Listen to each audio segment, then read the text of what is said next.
Bapak Ibu hadirin yang berbahagia, sudah kita saksikan bersama Shuttlecock tadi, itu tanda pembukaan O2SN tahun 2019. Hadirin yang berbahagia, sesaat lagi kita akan menyaksikan bersama tarian kolosal Aceh Indonesiaku oleh siswi SMA dan SMK Sekota Banda Aceh dan Aceh Besar yang berjumlah 1.300 penari.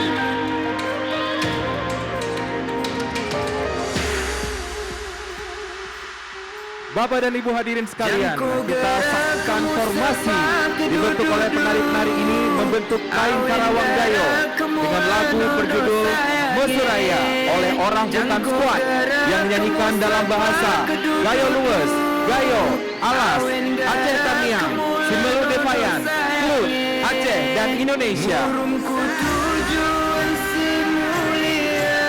Konseptor tarian Taufik Hidayat atau Toya dan Nabil Katri bersama koreografer dan instruktur profesional lainnya.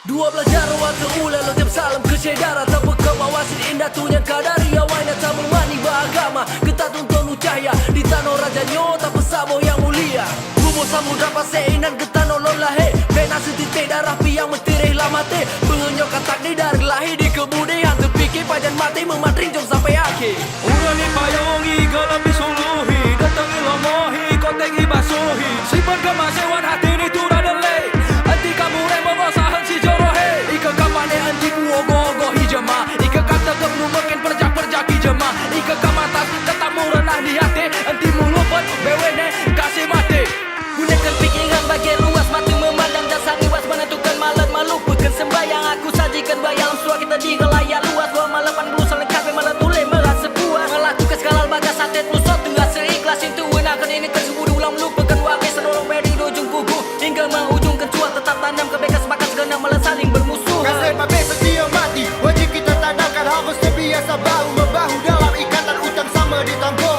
madu sama dijunjung saling menyanjung semua bersama karena tersadar apalagi jika cinta yang muda memperjuangkan juga bersatu tua kita belah jom mengingatkan utamakan saudara dimanapun kau berada sebab demi tanah kita bumi muda sedia.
Lawangan nema sos mau tutur adat budaya tak ada sanyo mulai tak isi nace walau bahason tak bado samo karifan ere samo mang tetap tak jago alam ne marein rahmat ilahi rabbi kedang karamo tando tak damai arau talon noten jadi suatu halangan mai sabenandong si meluat te fulawa yang sagi ceroko kita ino nalo sedaro ulang dikiro kita inonggo dipisah ko rakut pesedaroan bagi dia yang sedalam perjuang kota no kita bersemangat dengan tujuan serumput sedaro kita harus saling ngabar ko teringat tunggu cikilan fajar pada masono meneoyak kalak kita isian lain no bagi dicerok orang tua kita wadi seperti biasa no bangsa Aceh ini adalah pilar-pilar tangguh menjaga beragam sastra agar kekal juga kukuh beda bertutur kata namun pekerti leluhur serupa tradisi yang selalu selalu mengajarkan untuk hidup mulia. Masih tetap ke jalan mengarah kepada budaya dan adat. Rangkul semua saudara agar sampai kepada hikayat. Tak cukup untuk ditulis semua cerita, kisah dan makna. Semua ada dalam jiwa, janganlah sampai habis masa. Anggotanya adat budaya membela bangsa tanah mulia. Mekrus semangat rahmat jenuna, puja ke Tuhan yang terjun alam ondonya. Melintang luar lempana Aceh masyhur manungan megah. Are ke kamu mandum syedara nangdo mertua hudep sejahtera. Aku semangat oh bintang timur, cahaya jiwa mesalur dunia. Aceh mulia ya Tuhanku, negeri bermakmur, rakyat sejahtera. Jata jam usaha melemu haro harap